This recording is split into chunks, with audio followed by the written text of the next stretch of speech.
spoil novel Kidnap episode 2 part 2. Keesokan paginya, Min yang sedang tidur di sofa ruang tamu terbangun dengan suara teriakan dan ketukan di pintu kamar Ki. Ki marah Min memakai gembok kunci Ki di kamarnya sendiri.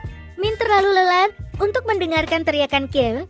Dia meringkuk dan menutup telinganya dengan bantal.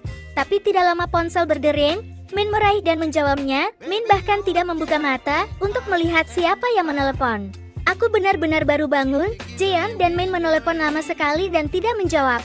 Aku dan Jane akan segera tiba di rumah. Min tidak usah menjemput kami. Aku datang menjenguk Min dan dokter menyuruh pulang sekarang. Suara Kanom Jane terdengar melalui telepon seluler. Itu membuat mata Min berbinar. Hah? Min bisa pulang hari Rabu kan, Jeon? Kamu sangat pandai mengingat. Jadi hari ini, hari apa? Tanya Jane. Min buru-buru membuka matanya dan melihat bahwa hari ini Rabu dan hari sudah sore. Min terpana dengan banyaknya cerita yang terjadi. Dia sulit tidur, tidak tidur tepat waktu. Entah sudah berapa hari berlalu sejak aku menculik Ki hingga hari ini. Ketukan di pintu rumah kamar Ki di lantai 2 memanggil Min kembali. Sudah sampai mana, Jel? Di pintu masuk gang. 5 menit lagi sampai rumah. Jangan khawatir. Oke, terima kasih banyak Jel telah menjemput Min. Tidak masalah. Jane mendengar teriakan Ki.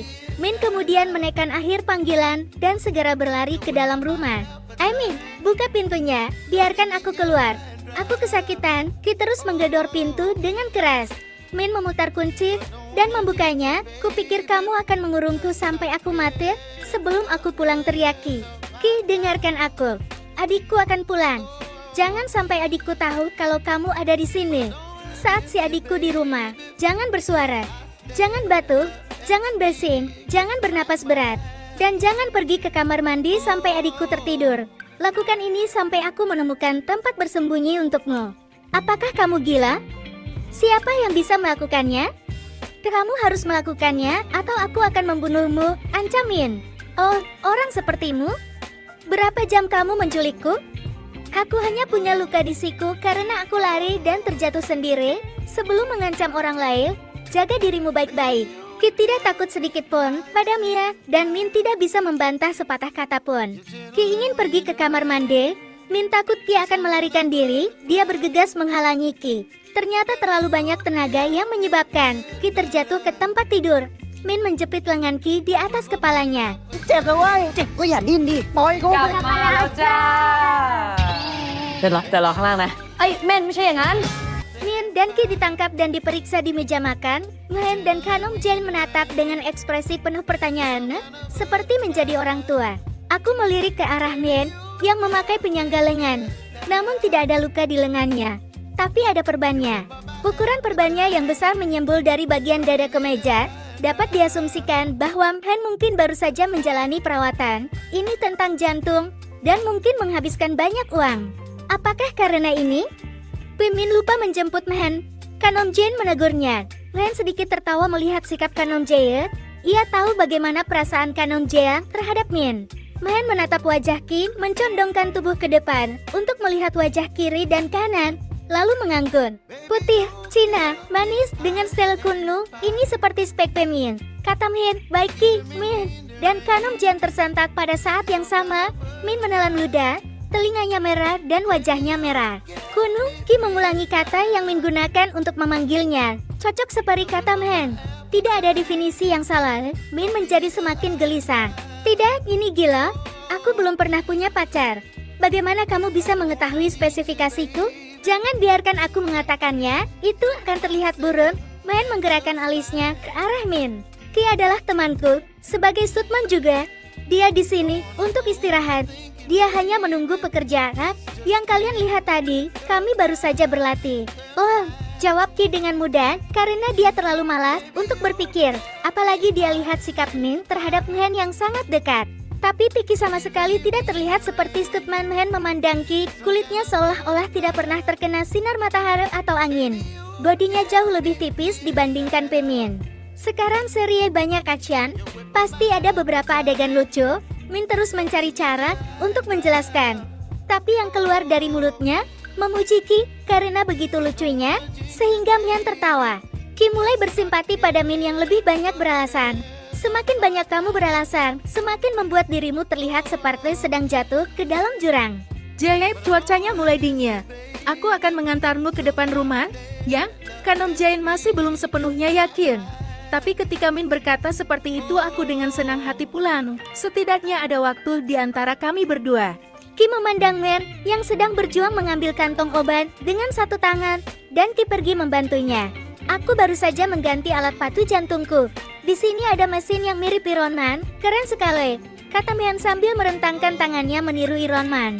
Apakah sakit? Ki melihat ke arah luka Min, tidak sakit lagi. Aku menjalani operasi dengan dokter yang sangat berbakat. Ki melihat tas obat Min dan terkejut ketika melihat rumah sakit swasta. Ini adalah rumah sakit yang sama yang digunakan Ki. Dan ini biaya pengobatannya, tanya Ki. Paman Min mengurus semuanya. Orang tuaku sudah lama melarikan diri. Dia menunjuk ke etalase dengan foto di depan pemakaman ayah dan ibu mereka. Ki melihat ekspresi sedih di wajahnya. Aku oke. Timin bisa dalam segala hal sebagai ayah, ibu, kakak, terkadang juga adik. Tapi Timin, ketika dia mencintai seseorang, dia merawatnya dengan sangat baik. Ki berhenti ketika dia melihat tatapan dan senyuman aneh Min. Aku hanya seorang teman selaki. Aku baru saja berbicara. Apa yang membuatmu tertawa? Apakah kamu sudah minum obatnya? Min berjalan mendekat dan mengusap kepala adiknya. Dia bertanya dengan suara yang lembut dan ramah. Aku melihat senyuman dan mata berbinar. Kebahagiaan Min untuk pertama kalinya. Mungkin Min melakukan ini untuk menyelamatkan nyawa adiknya. Itu tidak membuat tindakan Min menjadi benar. Tapi melihat asal-usul Min, membuat Ki semakin percaya pada Min. Tidak mungkin orang seperti ini bisa menembak siapapun. Atau jika Min benar-benar menembakku hari itu, mungkin dia adalah tipe orang yang akan merasa bersalah seumur hidupnya. Ki merasa lebih tenaga. Ia mandek, memilih pakaian yang nyaman untuk dipakai tidur. Ketika aku kembali ke kamar tidur, aku melihat Min meletakkan semua yang ada di ruangan itu ke dalam laci, bahkan foto dengan Han. Ki bingung lalu bertanya, apa yang sedang kamu lakukan? Aku pernah membaca tentang cara merawat seseorang sleepwalker. Aku berkemas untuk berjaga-jaga. Jika kamu tidak sengaja masuk ke dalam, itu akan berbahaya.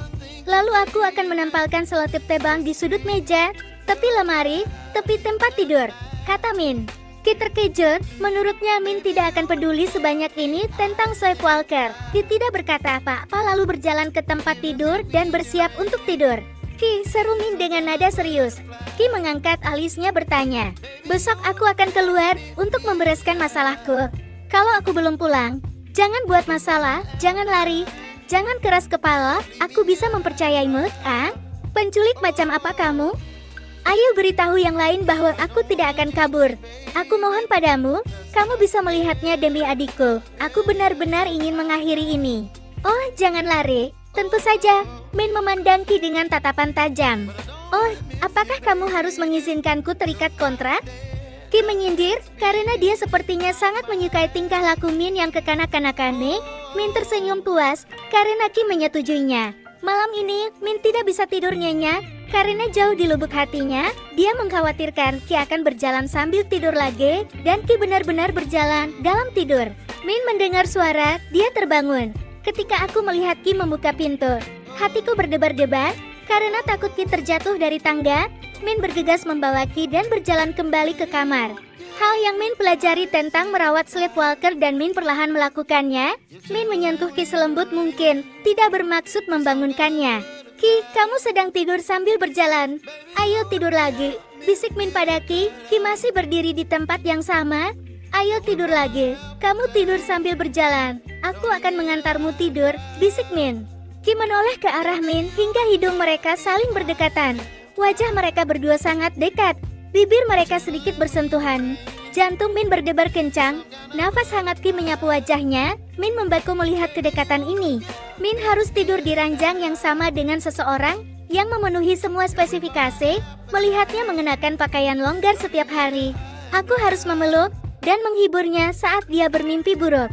Min yang belum pernah sedekat ini, dengan siapapun tak bisa tergoyahkan. Terkadang aneh. Min perlahan menopang pinggul Ki dan membawanya ke ranjang. Dorong Ki untuk berbaring dan tutupi dia dengan selimut. Ki perlahan tertidur. Min memandangi wajah Ki dalam remang-remang.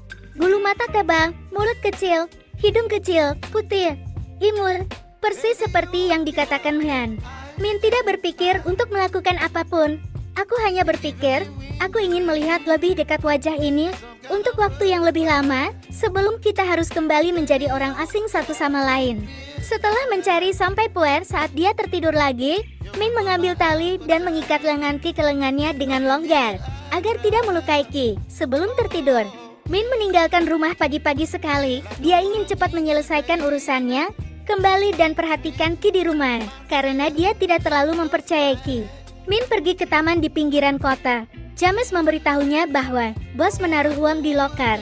Ketika tiba, Min menelepon James untuk meminta kode dan ketika dia membukanya, sebuah tas berisi uang tunai 800.000 bah tiba-tiba muncul di hadapannya. Begitu gaji diterima, Min segera pergi menemui Siamo. Siamo sedang duduk di depan meja, matanya menatap uang kertas yang berjumlah 300.000 bah untuk melunasi hutang yang telah dipinjam Min. Kamu sangat hebat, kuharap aku tidak perlu bertemu denganmu lagi. Min merasa sedikit lega ketika rencana pertama berjalan dengan baik. Namun sebelumnya Min sempat menaiki sepeda motor kesayangannya. Teleponnya berdering lebih dulu. Ketika dia melihat bahwa itu adalah James, Min buru-buru mengangkat telepon. Sial Min, apakah kamu sudah berhasil mengumpulkan bukti tentang anak itu? Suara James terdengar sangat tidak sabar, sehingga Min merasa tidak enak. Tidak apa-apa, berikan padaku dengan pasti. Apapun yang bisa terbakar bisa dibakar. Aku baru tahu bahwa ayah anak ini adalah Bek Kaca, seorang polisi terkenal yang baru saja memberitakan bahwa dia diserang. Min membeku saat mendengar itu. Ki adalah seorang polisi. Tapi Min tidak tahu apa-apa lagi. Dia mencoba menarik napas dalam-dalam, meyakinkan dirinya sendiri bahwa setidaknya dia dan Ki sudah bersama sekarang. Sepertinya mereka berada di pihak yang sama, atau tidak? Min buru-buru video call adiknya. Karena Mhen memakai alat pacu jantung, tidak dapat menggunakan telepon biasa, Mhen segera menjawab teleponnya. Mhen, aku ingin bicara dengan Ki. Ki tidak ada di sini. Dia baru saja keluar. Min seperti tersambar petir. Ki kembali ke rumahnya sendiri dengan merindukan Min yang menunggunya.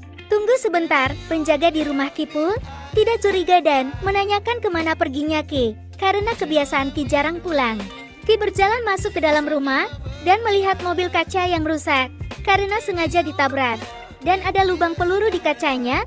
Ada baiknya kaca selalu menggunakan kaca anti peluru. Ki melihat kaca di ruang tamu, tubuhnya masih memiliki bekas luka karena diserang. Tapi kaca masih berbicara di telepon, perintahkan bawahannya seperti biasa.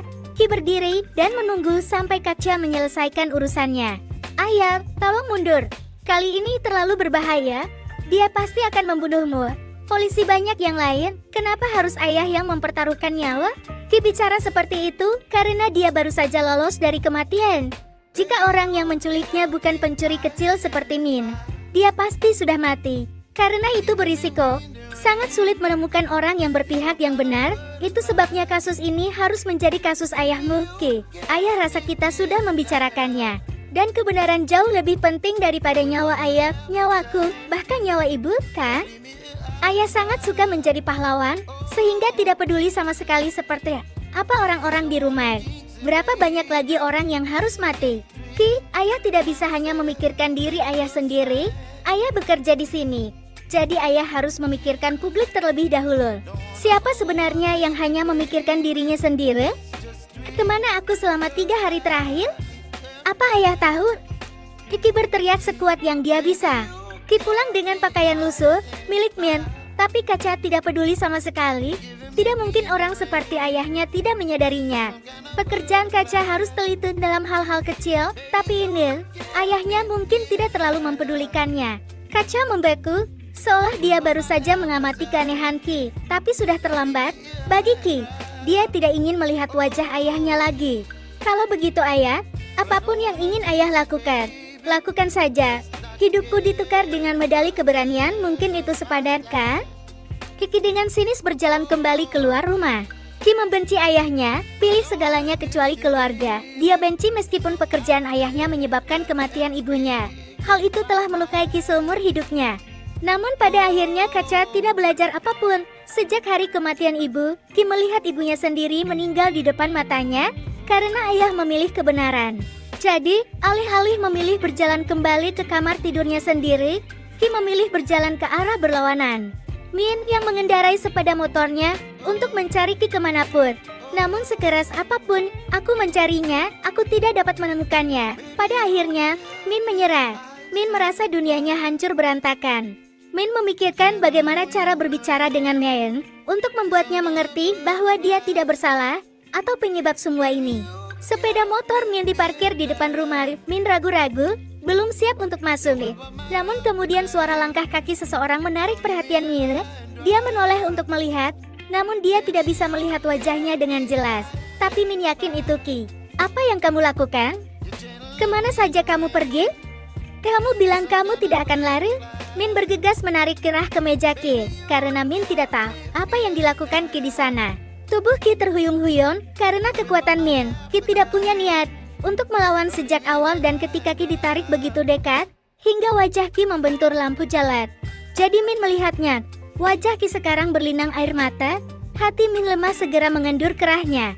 Ekspresi Ki kini terlihat lelah, mata Ki terlihat melotot. Tidak ada bedanya dengan saat dia baru bangun tidur setelah mimpi buruk. Kamu dari mana saja?